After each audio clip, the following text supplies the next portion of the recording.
an increasing number of votes. They're still being counted in dozens of races across the country. That's right, but it was more than just the candidates that were on the ballot yesterday. Residents in 5 states were asked to vote on questions protecting or restricting abortion access. CBS News political correspondent Caitlin Huey-Burns anchored our special coverage yesterday. Somehow she's back up and at it again, back for more, joining us today. I was going to say the same about you two. I know you both were up late last night helping to anchor our coverage, and I'm amazed and honored to be with you again this morning or this afternoon, whatever time it is. Yes, exactly. No, time is irrelevant at this point. Yeah. And the feeling It was so great to join you guys last night. You were awesome. No, as were you, and the feeling is mutual. But what I think is really interesting as we now digest the outcome of some of these votes is that the question of abortion access and rights was on the ballot in many spots across the country, and there wasn't a uniform response to access to those rights. So what can you tell us?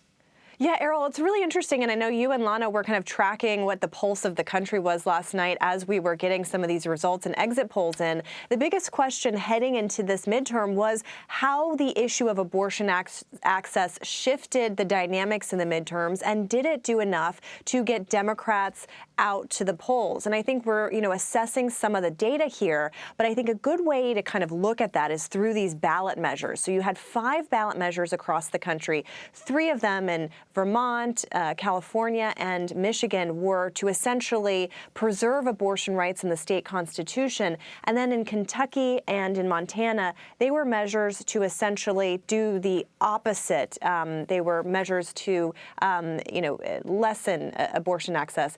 And what we're seeing across the board in our numbers so far is that all of these ballot measures are moving in favor of the pro-abortion rights position. There are a lot of nuances here, but that's essentially how we can describe it. And I think that speaks to the larger dynamic when the issue of abortion access is on the ballot, quite literally, that we are seeing support for the abortion rights position, or at least an openness to it. And the biggest question we had going in was, what does that mean for the Democrats? And I think if you look at a state like Michigan, you saw Democrats do well up and down the ballot in that competitive governor's race, but also in state legislative races. They actually flipped the House from Republican to Democrat, according to the latest projections. So that shows that this was perhaps an animating issue for Democratic candidates. Yeah, really interesting looking at those exit poll results and how they were correlated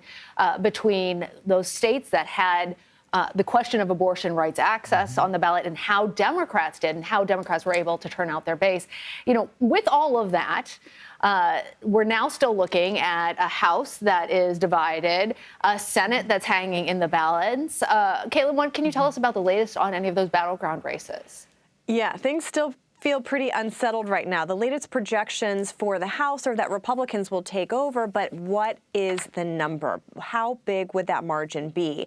It was significant news today that the chair of the Democratic Congressional Campaign Committee, that's all jargon to say this is the person that is in charge of helping Democrats get elected to the House, he lost his seat in New York. So Republicans are celebrating that today. But again, we're watching to see what the margins are in the House, because that, makes a difference in terms of governing. The Senate is still up for grabs. We were able to call the Pennsylvania race last night, but the races that we're still watching are Arizona and Nevada in particular. Those are really key races to keep an eye on, because that will determine which party controls the Senate. And that has, wide implications for whether and how Biden can govern and what it means for his agenda. So still a lot up in the air, but I think it's safe to say, at least from what we are hearing from our sources, that Republicans underperformed what their own expectations were. With one exception that's notable, of course, that you mentioned, Congressman-elect Mike Lawler, who we're going to be speaking with in just a second.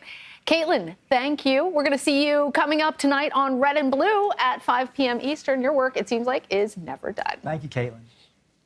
Good to be with you.